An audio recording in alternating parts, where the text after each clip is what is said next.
yung iba sa inyo, I'm sensing na you're taking action pero hindi kayo nag-e-expect, no? Hindi kayo nag-e-expect ng magandang result. So, hindi ganun dapat mga kapigsi. Pag kayo ay nagtitake ng action, di ba, sabi nga dun sa spread natin kanina, take action, remain positive. Pag kayo nagtitake ng action, make sure na ilagay nyo yung sarili nyo na positibo yung resulta. Okay? Kasi, kayo yung magdadrive ng success sa sarili nyo mga kapigsi, no? Hindi yung tatry ko pero hindi ako mag-expect ng result kasi baka ma-disappoint ako. So, ibig sabihin, you're putting yourself in the state of not receiving what you want mga kapigsi, kaya naka-cancel out yung mga request nyo and negative din yung results na nakukuha nyo. So,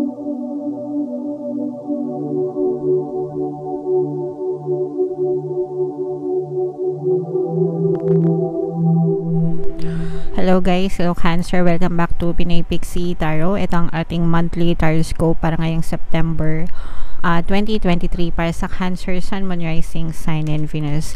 By the way mga kapixie, sa dulo ng video magkakaroon tayo ng yes or no pick a card reading.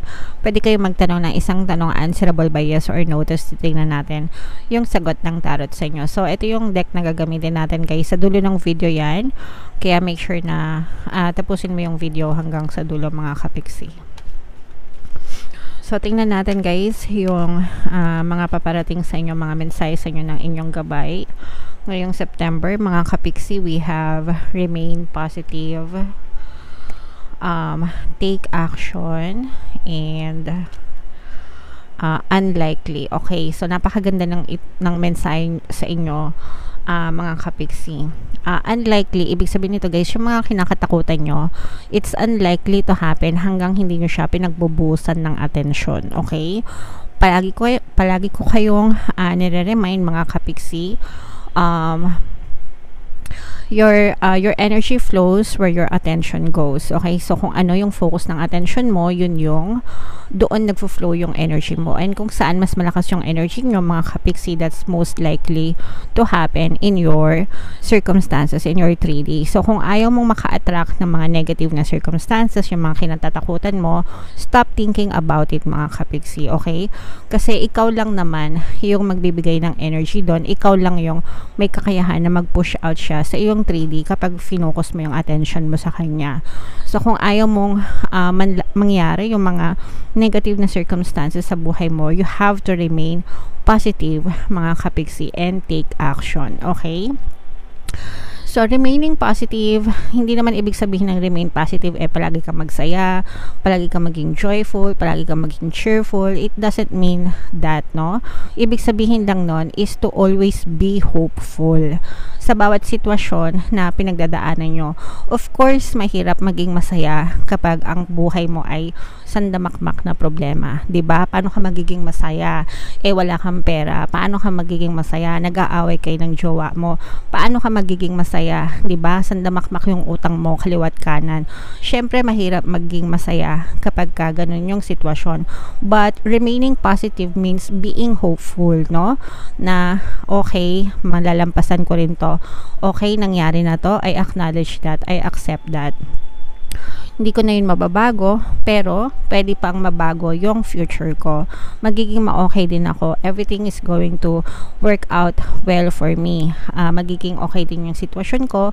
Every day, in every way, my life gets better and better. Yun yung sinasabi natin na remaining positive despite ng mga negative na situation, negative na circumstances sa buhay nyo. Okay? Yun yung ibig sabihin natin ng pagiging positive. Acknowledge what has happened, acknowledge mo yung sitwasyon mo right now, pero wag mong i-tolerate na puro may problema ko ngayon, puro problema na lang ako araw-araw, hanggang mamatay ako, puro problema na lang. No, no, no, okay? Because everything is changeable and malleable. Lahat pwedeng magbago, basta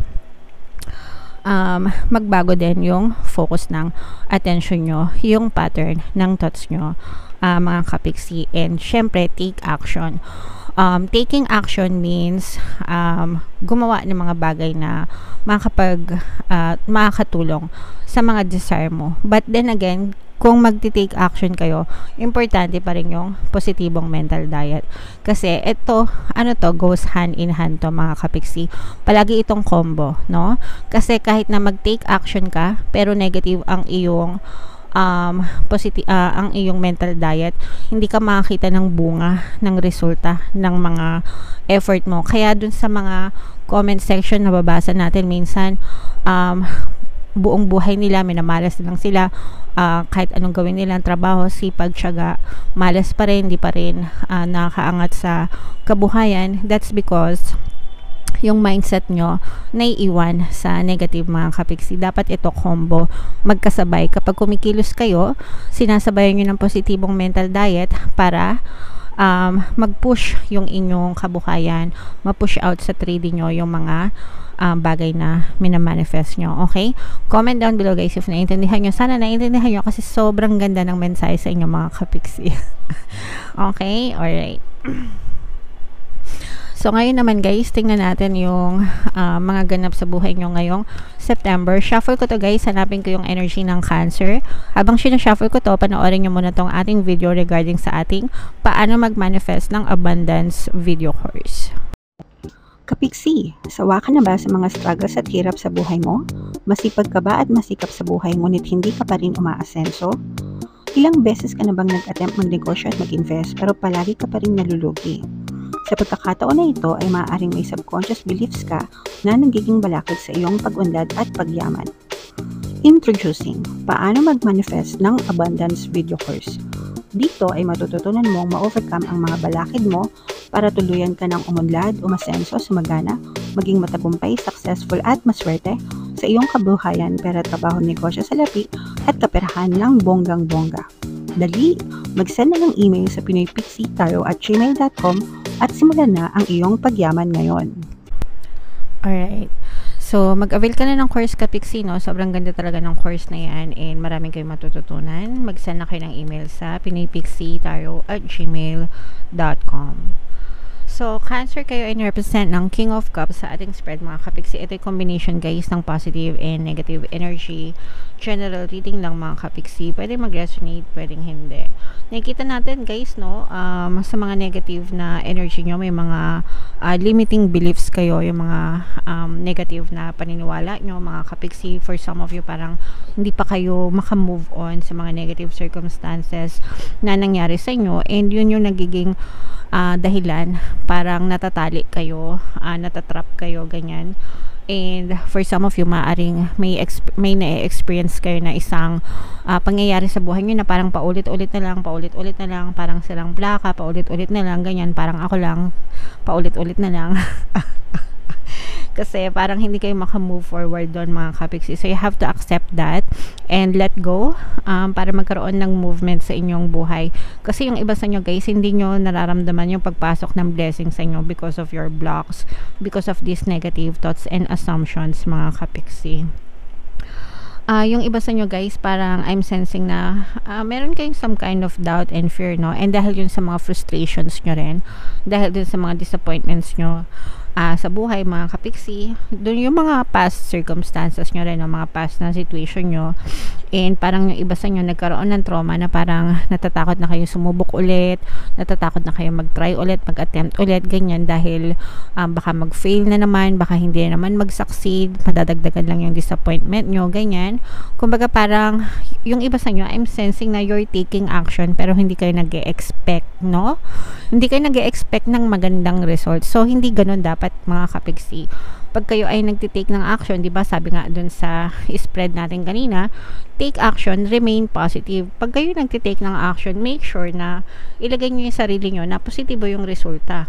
Okay? Kasi kayo yung magdadrive ng success sa sarili nyo mga kapiksi, no? Hindi yung tatry ko pero hindi ako mag-expect ng result kasi baka ma-disappoint ako. So ibig sabihin, you're putting yourself in the state of not receiving what you want mga kapiksi, kaya naka-cancel out yung mga request nyo, and negative din yung results na nakukuha nyo. So meron kayong, yung iba may ganong ugali, may mga ganon silang behavior, kaya ang nakikita nyong resulta is puro failure, at least sa iba. So, baguhin nyo yung mindset nyo, baguhin nyo yung habit nyo, mga kapiksi, kasi pagka nasanay kayo dyan, talagang wala kayong makikitang magandang resulta. Okay?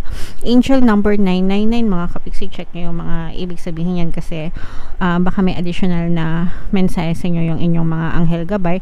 For some of you, maaari kayong magkaroon ng travel, guys, no, or some kind of exploration.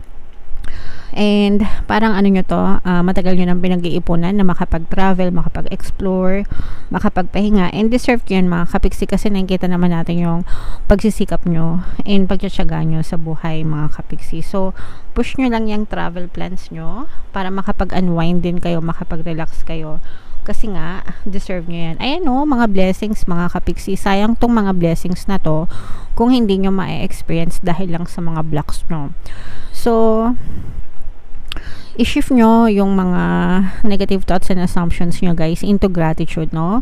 Palagi kayong maghanap ng something to be grateful for. Palagi kayong magpasalamat sa lahat ng blessings. The more na nagpapasalamat kayo, the more na may experience nyo yung mga blessings and success, guys, no? So ayan yung mga nag-aantay sa inyo, guys, ngayong September. Meron tayong energy ng blessings at success, no? Kaya kilos-kilos lang.